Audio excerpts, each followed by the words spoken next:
Okay. To stay on Abhimanyu, we have to look at even the United Spirits numbers. A mixed bag, actually. And we have Abneesh Roy of Edelweiss Securities joining us on the phone line.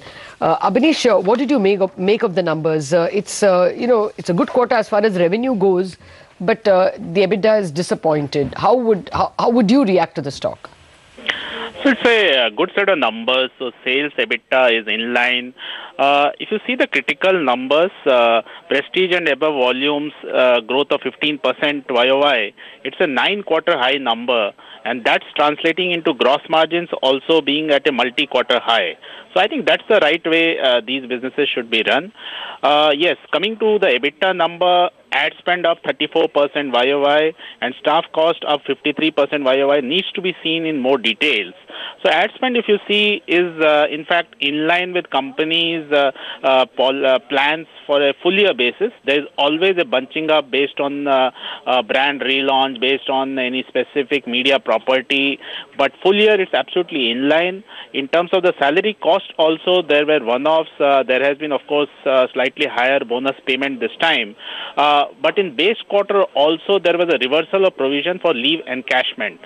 In fact, on a full year basis, employee expenses down 1% YOY. So these are the two exceptional items which are making EBITDA growth look optically weak. But overall, I think if you see, market share gain is clearly happening at 15% high volume growth in P&A. I think Pernod is losing market share. We have seen news flow that Pernod has reduced the headcount in India.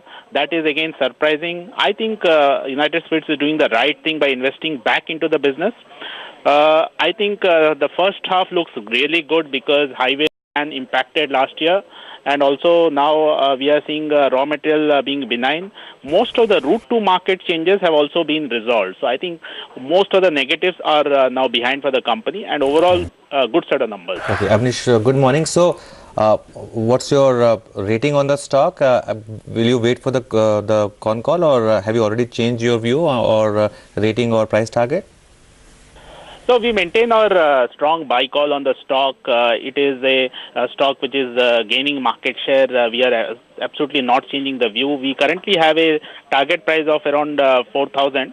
There is a call, but we will not change any meaningfully in terms of the numbers or the target price. Of course, buy call will definitely remain. Okay, so buy call will remain on United Spirits. What about the other pockets that you track, Abneesh? Post the result season, anything that you've liked where you're recommending a buy call now?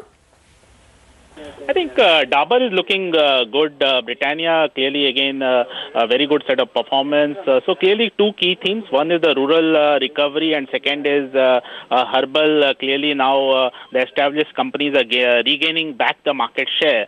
So I think Dabur is a good play on that. Britannia, multiple new growth drivers in terms of the croissant launch, in terms of the Nepal. The raw material side is also benign. So these two companies are looking really good, apart from United Spirits. Okay, thanks a lot, Abneesh, for joining us. So United Spirits, remember, it's had a fabulous run over the last 2 years. This year has been weak for United Spirits, but it's gone from 1,500 to 4,000 over the last 2 years. Abhimanyu Sofat of IIFL is still with us. Abhimanyu.